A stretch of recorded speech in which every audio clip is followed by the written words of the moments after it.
What they are, when to use them, and how to use them. We'll start with countering an offer, then an amendment, notice of waiver after that, and last, notice of fulfillment. You'll see this need to know information on the exams, maybe a bit later in the exams, course 4, Sims 2, and of course, fantastic for real world once licensed. If you're new here, my name is Callum Moore, eXp Realty real estate broker here in Ontario, and if you find these videos helpful, consider liking and subscribing. It means a ton to me, but let's just dive right into it. Okay, so this is going to be a fantastic video. We'll touch on each, of course, but I'll also dive into the computer, right? We'll do a common scenario, then I'll dive into the computer, fill out the forms, show you the forms, everything. First on the list, a counter offer. I love scenarios. I love teaching in scenarios, and I feel it's the best way to learn. A simple example of a common scenario would be, let's say you are a listing agent and you have a listing for $1 million.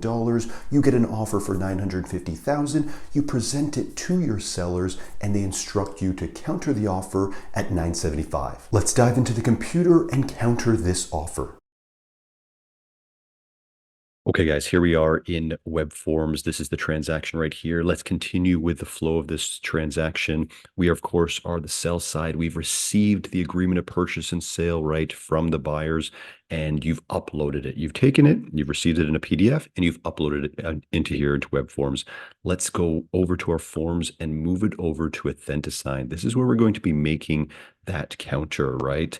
And we'll just completely do everything. We'll touch on a couple things that are going to be in the exams as well. Okay, so this comes up and basically just close this down and start scrolling down because you know what you're doing. You have received an offer of $950,000, right? And you want to change this. We want to counter back this offer, right? So we just go into our tool section, and what you'll do is I'll have to add our person, so our seller, who is Jane Tree. I'll have to add her as well in a second, but you just come down here and let's go strike through, right? We're going to strike this out. And we just start here. Perfect. And let's do another strikeout as well, because we are actually going to be changing this as well. And you need to know this. It's irrevocable by the buyer, right? When they sent it to us, it was irrevocable by them. Now it's going to be irrevocable by our seller, right? So this is something you have to talk to them about. They definitely want to make this counter because you might, if you receive more offers that night, for instance, you cannot entertain them because you are countering an offer, meaning this is irrevocable by you, right? So here we'll just quickly, or I'll do one more strike through as well. We want to strike out right here, 950,000. And you can always move this around, right? So like if you mess that up, you could just put it down there and try to keep things as tight as possible because guess what? They might be countering back and you don't want things to get too messed up, right? So, and again, you can always just move this around. If it's in the way, try to give yourself some room. If they have to counter, there's a bunch more room over here as well. You want to put it here. Again, you can just stretch this out. Don't worry about this. You can always move it around afterwards. And we want one more down to the seller. Okay, so what you might have to do as well, and again, give yourself some room, is if the irrevocable is not ready, for instance, like let's say it is, for the sake of this video, it is like 7 p.m. and irrevocable by 11:59 is pretty good. But if it's getting late or if it's already 11 p.m. and you want to give them till the next day, you would have to change this as well. For the sake of this video, we'll leave it how it is. But now, of course, we want to add the initials. So we're going to not add ourselves here, but let's add a person. I'm just going to do this super fast, right? Add participants. You're going to be adding new, and you're going to be adding, let's say, Jane Tree. And let's say it's just Jane. Perfect. And then down here, they are, of course, the seller. So you have to put that. And we don't need anything else. Anything else here? I'll have to move my head and save, because you need them to initial it, of course, right? So this is where you'll want to go over here. And again, I want to show you a couple things because you want it to be smaller, right? So you got to get an initial up here, of course, but again, they might be sending it back. You want to be respectful of the room, right? So just try to stuck it in there. That's perfect. You can always copy them or just add another one. Easiest to copy if you've already made it smaller. Come down here to seller as well. And that's basically that. You can put one there if you like, but that's probably good because that determines that one. And you'll see these start show up as well. This again, this will already have been done by you. This is just we're just doing a counter offer this time. So you would take this, you double check everything. Of course, you're cross-referencing everything with the agreement of purchase and sale, right? The agreement of purchase and sale is the nucleus of everything. Everything revolves around the APS, right? Here it is here, double check everything. Okay, let's keep things going. Next on the list, an amendment. This is ORIA Form 120, and a common scenario for this, let's say hypothetically, they accepted that offer at $975. The conditions have been fulfilled, and now you're at the closing process. Amending the agreement of purchase and sale during the closing process will happen in your career 1 out of 3, 1 out of 4 times. They'll change a date, add a spouse to title, something like that. Let's dive back in and go over it. Okay, so let's do the amendment now, but let's start, like mentioned before, let's start at the agreement of purchase and sale, right? This is the nucleus, but let's say we are amending because you can amend anything, of course, right? And what does discuss what has to happen if you do amend stuff, but basically you come to this form first because you got to cross-reference everything, right? So let's say you are, for instance, we're amending the closing date, right? Let's say we want to move it up one, right? It can happen on either side, but let's say we want to move it up 1 week, right? So you'd come down here and you'd cross-reference everything. So you have your completion date of August 21st, right? And we want to move it now to August 14th, right? But of course, when you move this, you will have to move the title search as well, most likely, right? Title search will be 1 to 2 weeks before closing. So you'll want to double check that as well. Come down here and cross-reference what's going to be happening on your title search. Okay, perfect. It was 1 week before. Because we're moving it up 1 week, we're going to have to, of course, move that up 1 week as well. And this is something your buyers or sellers will have to be in communication with their real estate lawyers to make sure this is possible. Most likely it will be possible, especially if there's enough time. Okay, so you have these two dates, just have them in mind, and you now go back to find your Form 120. And I'm just going to show you a couple things here, and then we'll even touch on just some stuff that might appear on the exam as far as amendments go, right? So this form is very simple to a certain extent, right? What they do on this form is they have like the insert and delete here. I don't use that. I put that into my own stuff. So again, I have a bit of a template here waiting for us just to save time.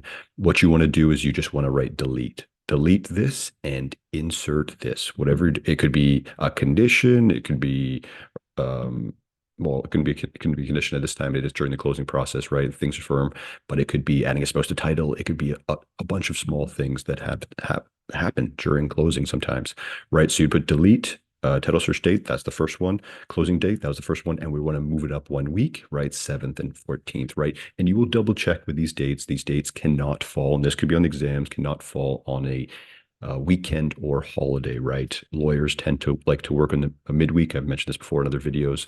Wednesdays, Tuesdays, Thursday, you aim for. So double check those when you are changing such things as title search and closing date, right? So let's just quick touch on, either party to the agreement can initiate an amendment, right? However, neither party is obligated to agree to the change, right?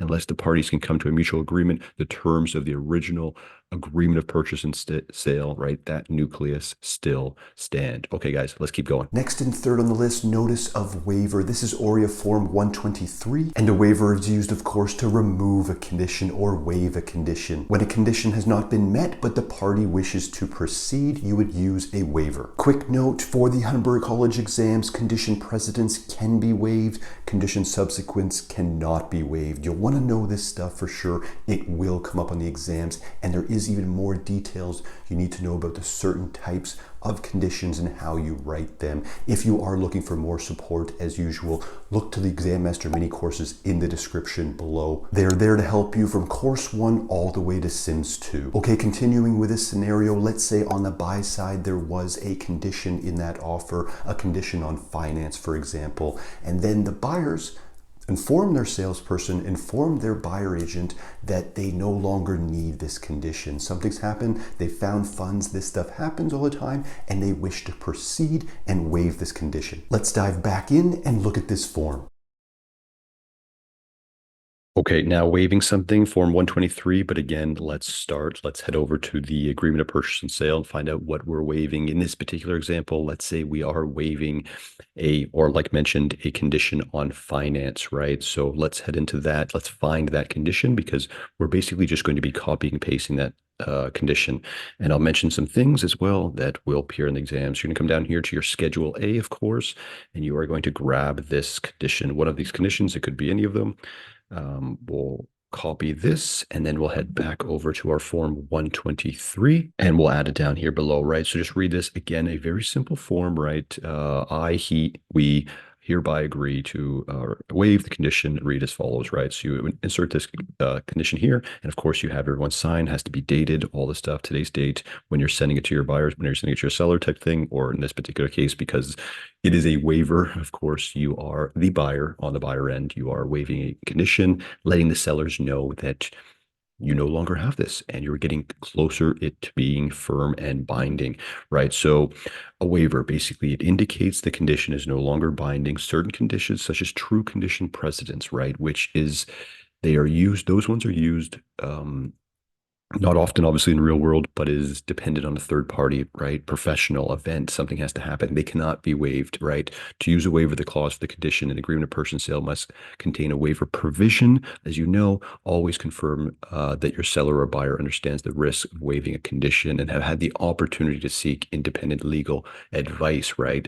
If they're waiving a condition of financing, this is a big deal. They're going to make sure they do have the funds organized, right?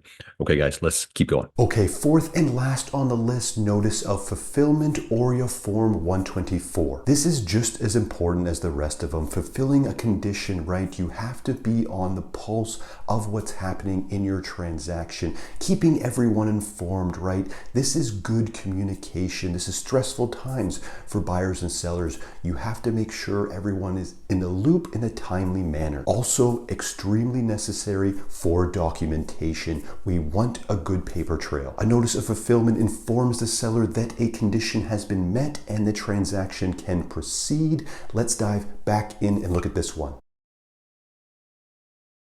Okay, same here for this, guys. You would head back to the agreement of purchase and sale. For the sake of this video, I do still have it copied. We'll just use the same form. And in our hypothetical example, we are sending them that we fulfilled this condition, haven't we? Right? All important stuff, right? So you're just coming down here, same thing, copy and paste. And if you're using web forms properly, all of this stuff will be populated for you, right? And if you have to load stuff in, it's very simple as well. I'll come down here again, same as before. Everyone has to sign, date it to be officially fulfilled and sent off to each other for initials and signatures.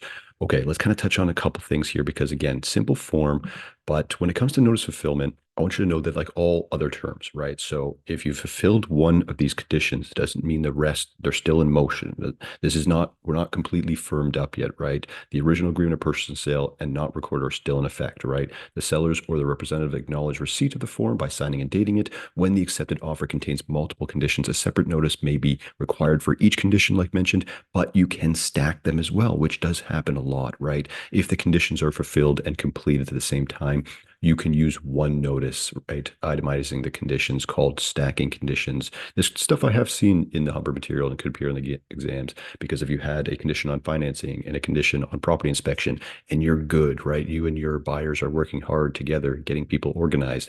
They might happen within 1 or 2 days and you could just stack those conditions and send them off. Okay, guys, hope this helped. See you right at the computer. I really hope this helped, guys. And as mentioned, if you're looking for additional support to pass these exams, first try or crush a retake, look to my Exam Master mini courses in the description below. It's mini notes, mini quizzes, my exact fundamentals I use to pass all exams first try and in 4.5 months. And I also do video breakdowns of the 4 types of questions you may see in the exams. Those links in the description below are also value links for the YouTube family for the time being. If you have any questions at all, you can DM, email, comment on this video. I get back to everyone. My name is Callum Moore, eXp Realty real estate broker here in Ontario. Thanks so much for watching and we'll see you in the next one.